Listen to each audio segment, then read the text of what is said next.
The text arrived at 8:47 p.m. while I was reviewing architectural plans for my latest development project. I set down my coffee and read my brother Ryan's message twice, feeling the familiar knot of frustration that came with every family interaction. Julia, we need to talk about Mom's living situation. Since Dad died, she can't stay in that big house alone. Sarah and I have decided she's moving in with us. Your studio apartment is too embarrassing to even consider. Mom deserves better than that cramped space you call home. I looked around my 600-square-foot studio in the converted warehouse district, the same neighborhood that 10 years ago had been considered too dangerous by my family, but had since become the most sought-after area in the city.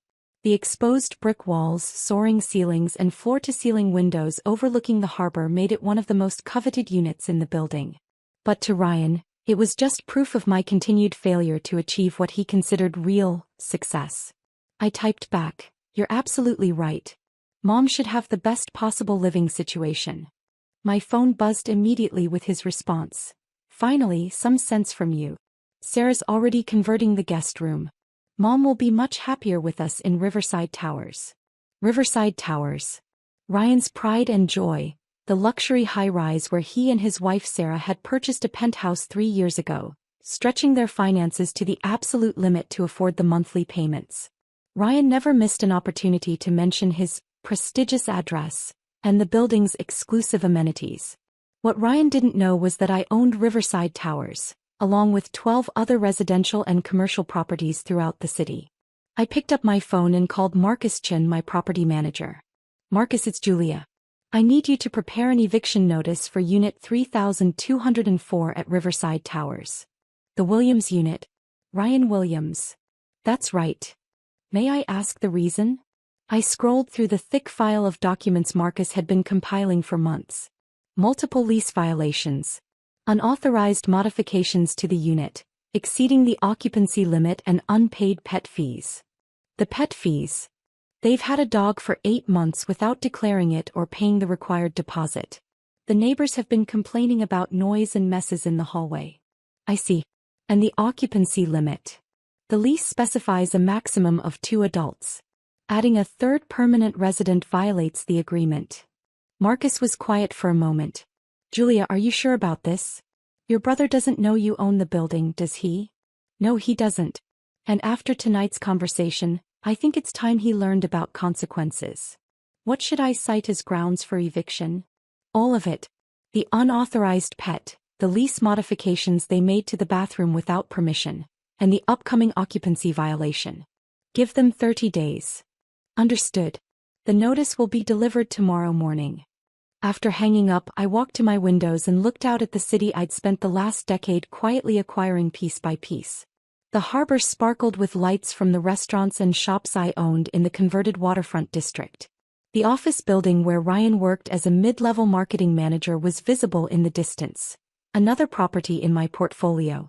My phone buzzed with another text from Ryan. "By the way, you should probably start looking for a bigger place soon. A woman your age living in a studio apartment isn't a good look. Maybe something in a family-friendly neighborhood? Sarah knows a realtor who specializes in affordable housing." I typed back, "I'll keep that in mind." Ryan's response came quickly, "Good. It's time you started making better choices with your life.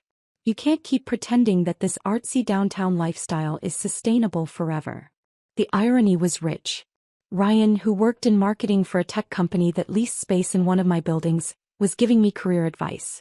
Ryan, who was leveraged to his eyeballs on a luxury apartment he could barely afford, was counseling me about financial responsibility. I poured another cup of coffee and returned to my architectural plans. Tomorrow would be interesting. At 7:15 a.m., my phone started ringing. Ryan's name flashed on the screen.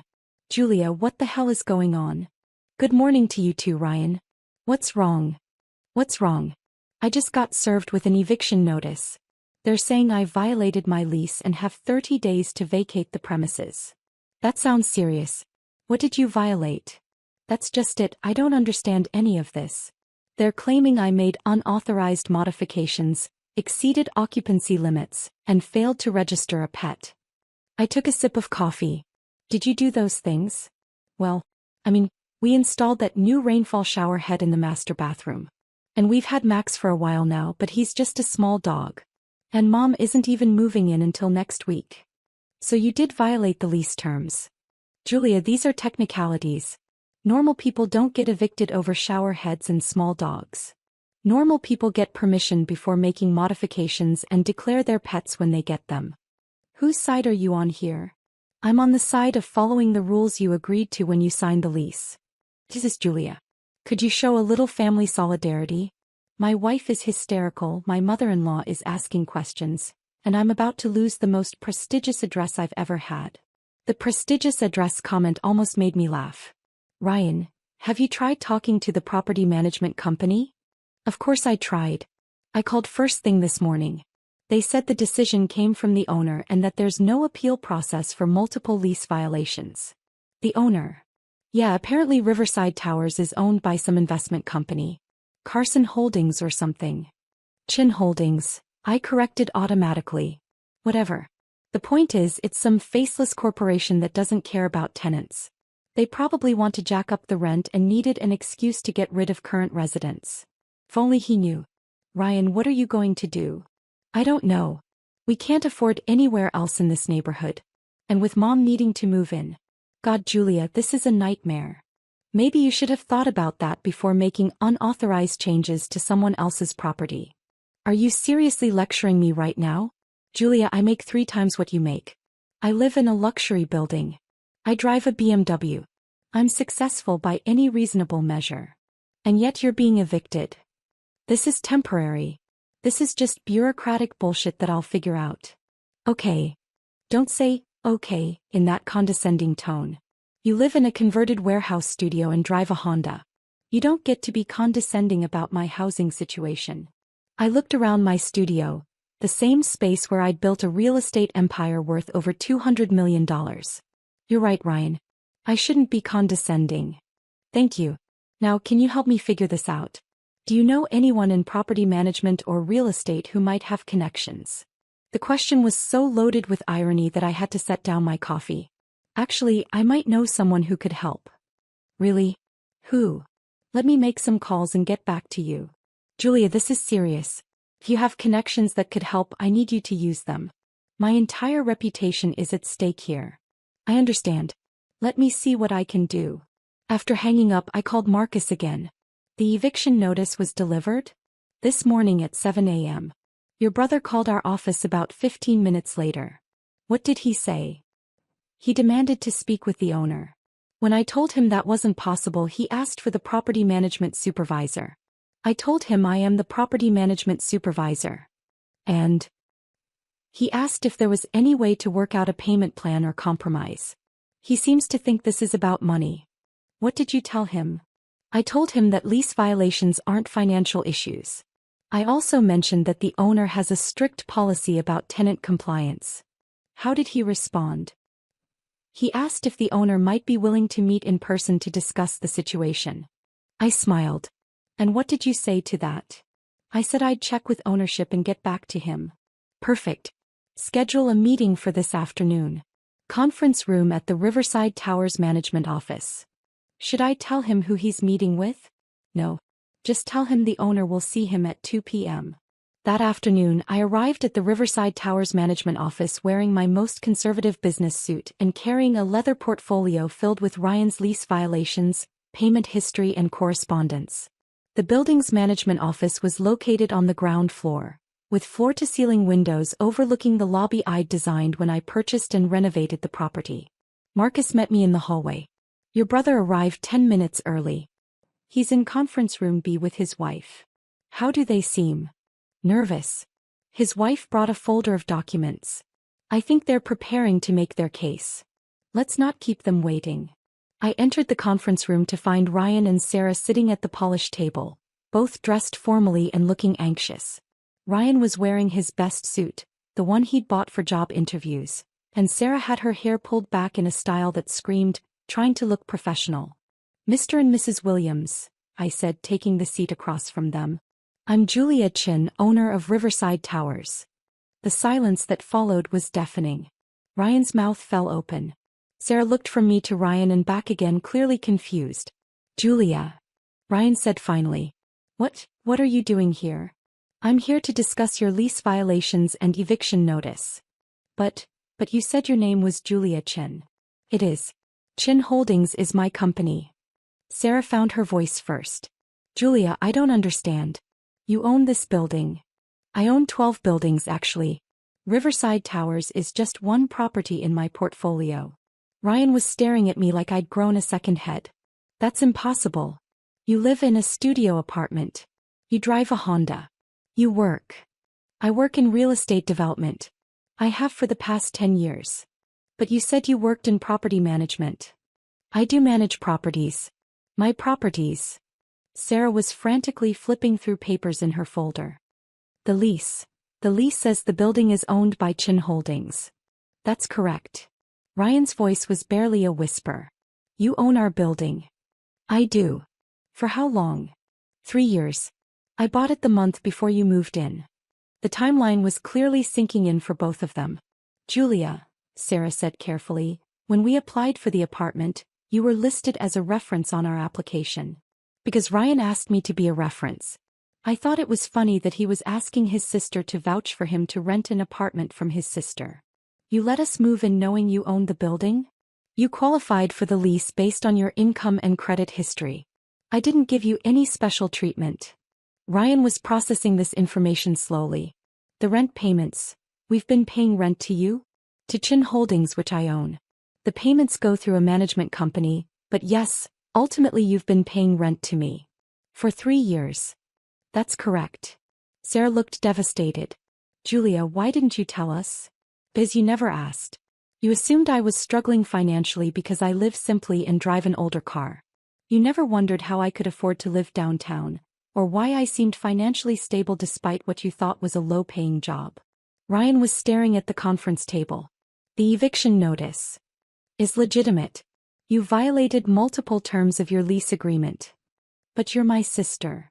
Which is why I gave you 3 years to figure out how to be a responsible tenant before enforcing the rules. Sarah spread the documents from her folder across the table. We brought evidence that we've been good tenants. Payment history, no complaints from neighbors.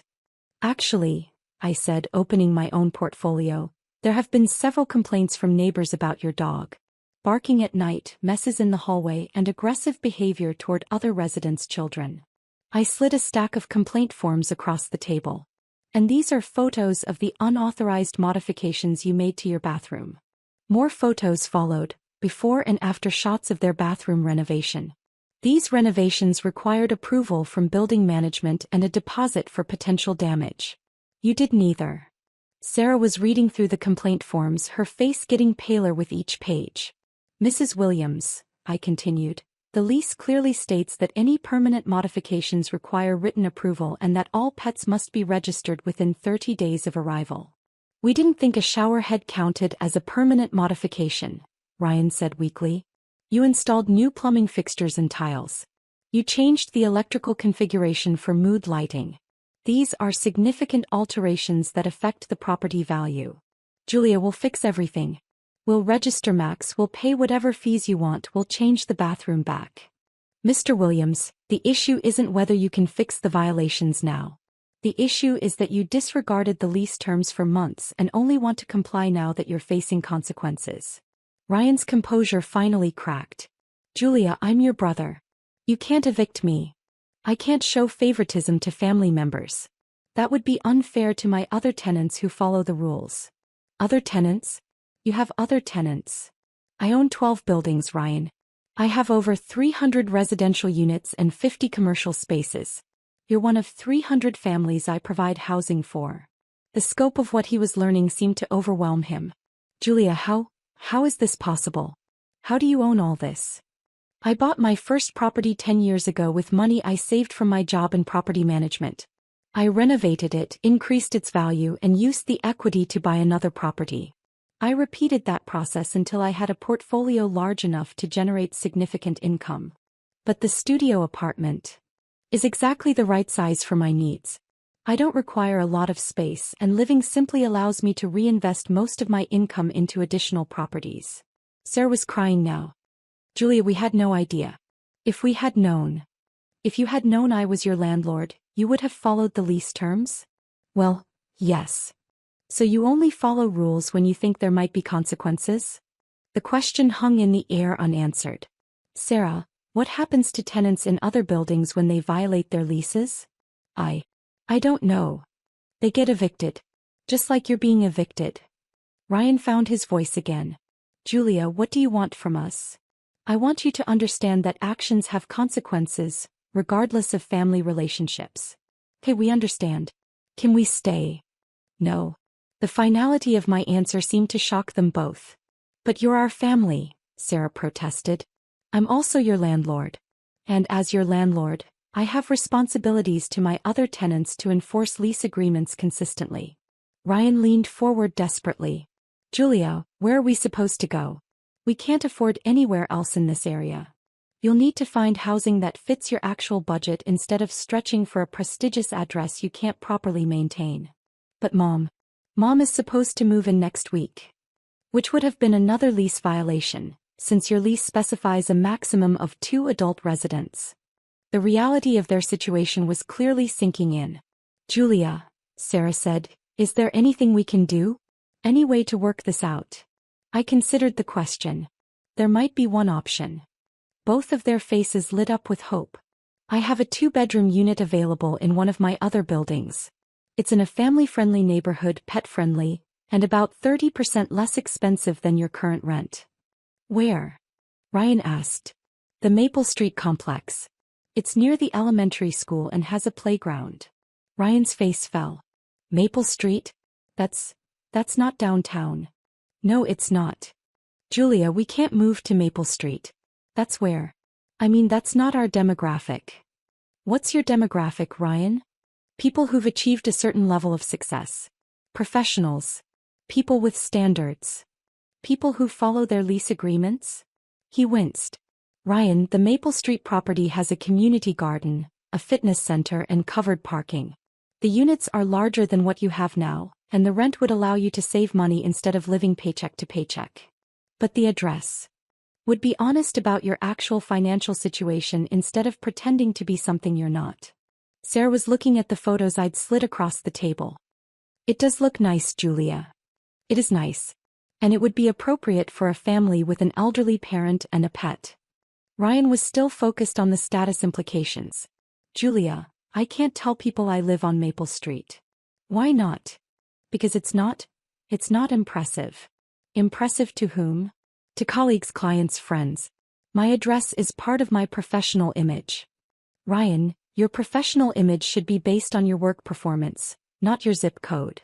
That's easy for you to say. You own half the city. I own 12 buildings. And I built that portfolio by living below my means and making smart financial decisions, not by stretching for prestigious addresses I couldn't afford. The conversation had clearly reached a crossroads. So what's it going to be? I asked. The Maple Street unit at a rent you can actually afford, or finding something on your own within 30 days? Ryan and Sarah exchanged glances. Can we see the Maple Street unit? Sarah asked. Of course. Marcus can show it to you this afternoon. And if we take it, Ryan said reluctantly, what about the lease violations here? The eviction stands. But I won't pursue additional damages, and I'll provide a neutral reference for future rental applications. Ryan sighed heavily. I guess we don't have much choice. You always have choices, Ryan. The question is whether you're ready to make choices based on reality instead of image. After they left to tour the Maple Street property, Marcus joined me in the conference room. How do you think that went? Better than expected. I think they're actually considering the Maple Street unit. And if they don't take it, then they'll figure out their housing situation the same way everyone else does when they get evicted. My phone buzzed with a text from Ryan. The Maple Street apartment is really nice. Sarah loves the kitchen. Can we move in next weekend? I texted back. I'll have Marcus prepare the lease. His response came quickly. Thank you, Julia. I'm sorry about everything. I didn't understand what you'd built. You understand now? I'm starting to. Maybe you can teach me about real estate investing sometime. I smiled as I typed my response. I'd be happy to. But first lesson. Live below your means, not above them. Lesson learned. 6 months later, Ryan and Sarah were thriving in their Maple Street apartment. Mom had moved into their spare room and loved the community garden. Ryan had started asking me genuine questions about real estate and financial planning. The eviction notice had been the wake-up call they'd needed, forcing them to confront the difference between living successfully and living impressively. And I'd learned something too. Sometimes the most loving thing you can do for family is to enforce the same standards you'd apply to anyone else. Ryan never did find out that I also owned the building where he worked. Some lessons are better learned one at a time.